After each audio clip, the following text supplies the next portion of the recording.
برداشت کی ہیں، وہاں پہ صحابیات نے بھی یہ عمل پیش کیے ہیں۔ بلال رضی اللہ تعالی عنہ نے اسلام کے لیے قربانیاں پیش کی ہیں، اسلام کے لیے تکلیفیں اور اذیتیں جو ہیں وہ برداشت کی ہیں۔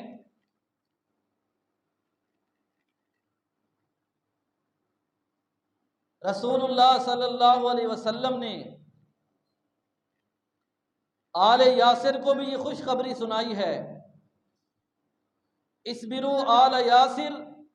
ان موعدکم الجنہ،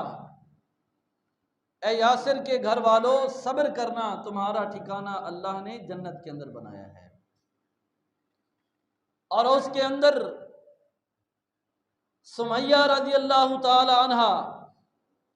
جو صحابیہ ہیں، تکلیف کتنی برداشت کی ہے، دو اونٹوں کے درمیان مخالف سمت کے اندر اونٹوں کو کھڑا کر کے ان کو باندھ دیا گیا اور ان اونٹوں کو دوڑا دیا گیا، سمیہ کے دو ٹکڑے ہو گئے، سمیہ کے دو ٹکڑے ہو گئے، پھر بھی نیزہ مارنے والا نیزہ مارتا ہے سمیہ رضی اللہ تعالی عنہا کو، اور وہ کہتا ہے کہ سمیہ تجھے تکلیف نہیں ہوئی، تیرے دو ٹکڑے ہو گئے ہیں۔ اس نے کہا میں نے اسلام کے لیے اپنی جان کو قربان کیا ہے، پیش کیا ہے، اللہ نے میری تکلیف کو دور کر دیا ہے۔ اسلام کے لیے جن لوگوں نے اپنی جانیں قربان کی ہیں، وہ صحابہ میں سے، وہ صحابیات میں سے، یہ صحابیہ رضی اللہ تعالی عنہ مسکرا رہی ہیں، دو ٹکڑے ہو گئے ہیں، نیزہ مارنے والا نیزہ بھی مارتا ہے،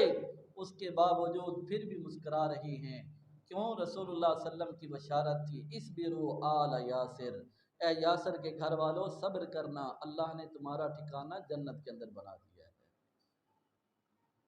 اللہ اکبر۔ اسلام نے جہاں مردوں کو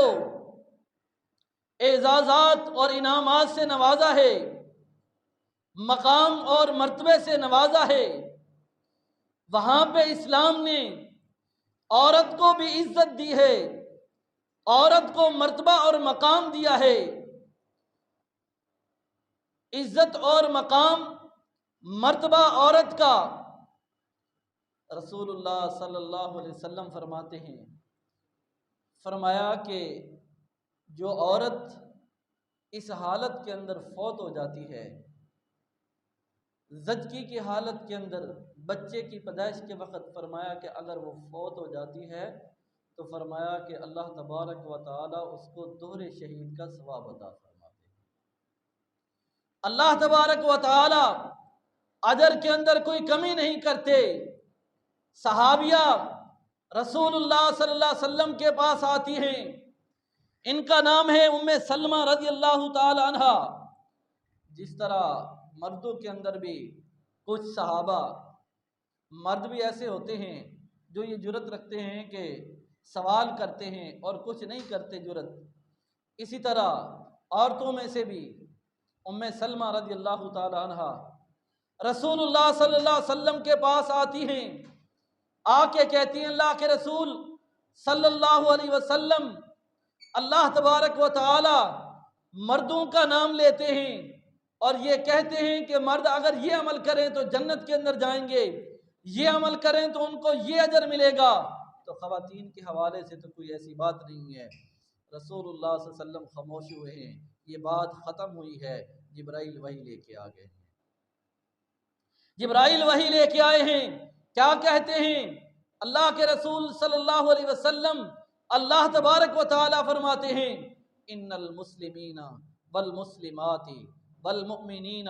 والمؤمنات، یہ پوری آیت ہے جس کے اندر اللہ تبارک و تعالی نے یہ ذکر کیا ہے کہ جہاں پہ مومن مردوں کا ذکر کیا ہے، وہاں پہ اللہ تبارک و تعالی نے مومن عورتوں کا بھی ذکر کیا ہے۔ فرمایا کہ اگر کوئی مسلمان یا کوئی عورت یا کوئی مرد، فرمایا کہ اگر کوئی عمل کرتا ہے، مومن مرد یا مومن عورت جو ہے اگر کوئی عمل کرتی ہے، فرمایا کہ فرما بردار مرد یا فرما بردار عورت مومن ہے، فرمایا صدقہ کرنے والا مرد، صدقہ کرنے والی عورت، فرمایا کہ صبر کرنے والا مرد، صبر کرنے والی عورت، فرمایا کہ روزہ رکھنے والا مرد، روزہ رکھنے والی عورت، اور فرمایا کہ اپنی شرمگاہ کی حفاظت کرنے والا مرد اور اپنی شرمگاہ کی حفاظت کرنے والی عورت، فرمایا والذاکرین اللہ کثیرا، اللہ کا بہت زیادہ ذکر کرنے والا مرد ہو، والذاکرات یا پھر وہ عورت ہو، فرمایا اعد اللہ لہم مغفرۃ واجرا عظیما، اللہ نے ان دونوں کے لیے بہت بڑا اجر عظیم تیار کر رکھا ہے۔ اعد اللہ لہم مغفرۃ واجرا عظیما، اجر عظیم بھی ہے اور ان کے لیے بخشش بھی ہے، جو یہ کام کرے گا اللہ تبارک و تعالی اس کو کیا کریں گے، فرمایا کہ اللہ تبارک و تعالی اس کو معاف بھی فرما دیں گے اور اس کا اجر بھی بہت بڑا ہے۔ سب سے پہلی بات